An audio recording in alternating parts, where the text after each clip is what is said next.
stunning news on the Hedera ETF front. We are going to dive into that, plus a couple different posts about tokenizing stocks on Hedera, why that's working and why you should care about that. Sauce launching on a brand new exchange, and things are looking really good for Hedera on the Swift front. So we'll dive into all that news today on Frugal BC. By the way, if you like this stuff, please hit that like and subscribe button. As I always say, you don't have to smash it, you can just press it gently. And since this is a non-Algorand video, big shout out to our sponsors, Haystack, the easiest way to trade on Algorand, and Marcus Aurelius. Check those out in the description below. Big fans of those guys. And let's get to today's show because we got a lot of things to get to. Starting off, things are looking very good for Hedera on the Swift front. What does this mean? Let's dive in.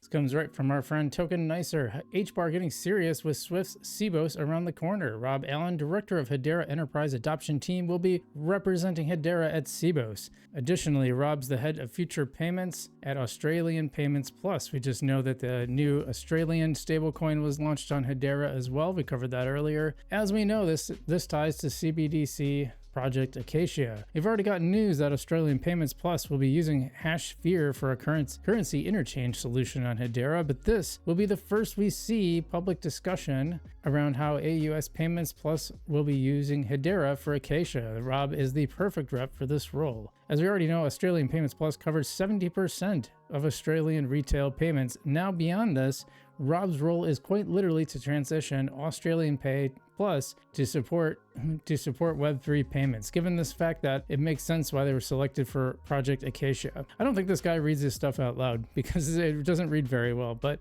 it seems like Enterprise DLT will be right in the spotlight, and Hedera is clearly a front runner for that here. Well, this is great news. If you're a huge fan of Hedera, you will love this news. This will have a huge impact for Hedera, which is moving up in price, by the way, taking over Algorand in price. Already was way ahead in market cap. So big shout out to Hedera. Let's get to the next piece of news. And in this clip, ArchAx talks about why it is tokenizing on Hedera. Let's dive into this because I think this is a nice little clip here.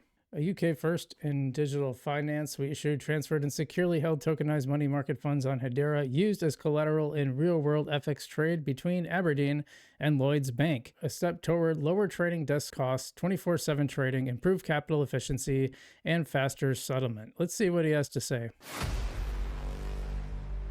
This collaboration between Lloyds, Aberdeen, and ArchAx marks a major step forward in digital finance. The UK is a leading hub for derivatives with a market share of close to 50%. Collateralization protects not only market participants, but the economy as a whole. In this groundbreaking initiative, tokenized interest in units of Aberdeen Investments money market fund and tokenized UK gilts were used as collateral for FX trades between Lloyds and Aberdeen. To enable this trade to happen, ArchAx issued, transferred, and then securely held these permissioned digital tokens on the Hedera Hashgraph public blockchain. This is the first time digital assets have been used as collateral in the UK. It proves that they can be used in regulated financial markets under our existing legal framework. By using tokenized money market funds as collateral, we can lower trading desk funding costs, improve capital efficiency, and significantly reduce settlement times.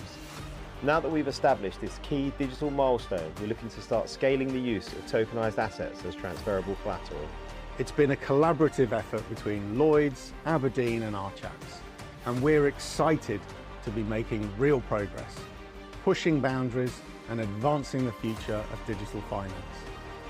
I already know that music is going to get me in trouble, but yeah, I think they did a really good job of just explaining why this is important, why this works, and it's possible on Hedera because it's very fast, low fees, and very secure. Good to see. Same reason I like Algorand. It's usually why I focus on the utility coins is because they actually work and actually can be involved in real world solutions. And I'm going to leave the headphones on because we got another one about tokenizing stocks. And I kind of headed this one as Ondo can't have all the fun, and that's true. Hedera tokenizing stocks as well, and our good friends at Genfinity. Big fan of this guy. We've had some talks behind the scenes before, so let's check out what he has to say.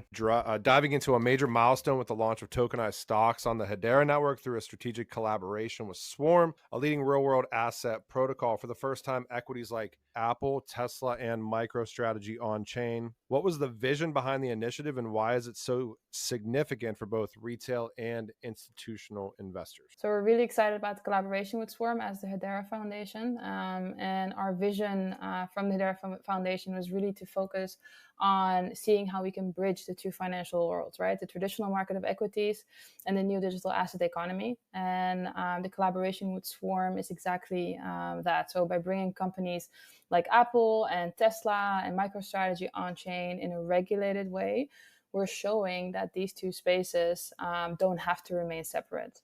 So what does this mean for retail investors? It's about access and possibility. You don't need a full brokerage account or a large amount of capital to participate, and you can hold a fraction of a blue chip stock directly into your wallet.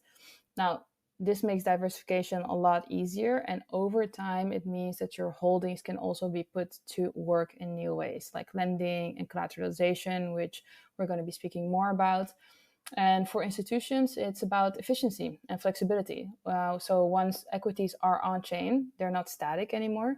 They become programmable, and they can integrate into digital infrastructure and flow into automated strategies. So it really moves the significance from equities being simple exposures to being actually active and active components of a modern financial system. Yes, that's a very interesting point. She explained some of the reasons why it's important to have this, have these tokenized stocks, because not everyone can access them. And in the US, we have pretty easy access, but people all over the world don't necessarily have that same access to US markets.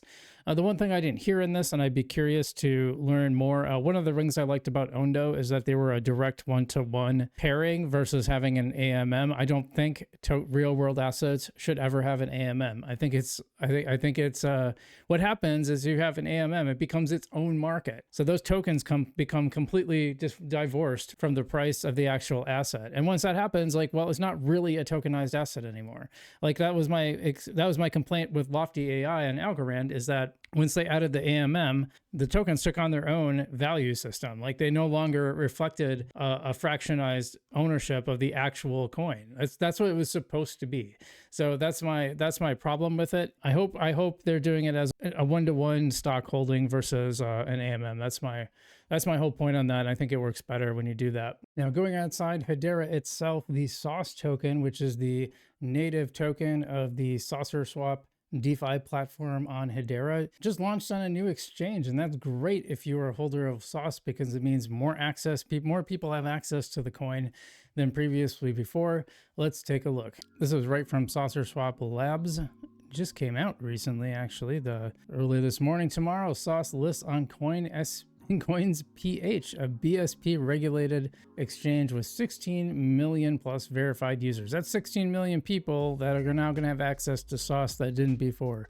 This is the first Hedera token on the platform, broadening access to the ecosystem. First one on there. That's pretty cool. That's in the Philippines, by the way. The listing marks our expansion into Southeast Asia, one of the world's fastest growing crypto markets. I actually didn't know that, but that is really neat. I don't know if you guys followed the SOS token. It had a pretty nice run during that little utility pop that we had in November, December. I don't know if you guys remember that. Hedera went way up, but so did SOS. SOS was it was in the 20-cent range. So this is really neat to see. Probably one of the better tokens on Hedera, if you ask me, but not financial advice by any means. Just saying, I do have a little bit myself. Not a bad token. And last but certainly not least, huge step forward for the Hedera ETF. Now, you guys know there was some delays earlier.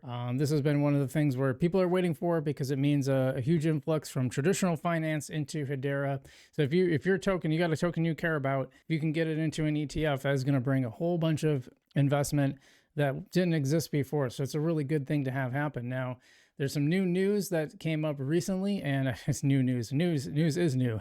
Silly me. But some big news coming for this on this ETF front. So why don't we take a look? Canary ETF update. Canary just filed a pre-effective amendment for its HBAR ETF with the SEC. Not an approval, but an important step forward. Pre-effective amendment. That's an interesting thing. NAV calculated, timing clarified, custody, BitGo, and Coinbase for cold and hot storage, and service providers confirmed. Momentum is building as the ETF edges closer to potential approval. Now, in case you're wondering, what is a pre-effective amendment? Let's find that out. A pre-effective amendment is a filing made with the Securities and Exchange Commission to revise a registration statement before it becomes legally effective.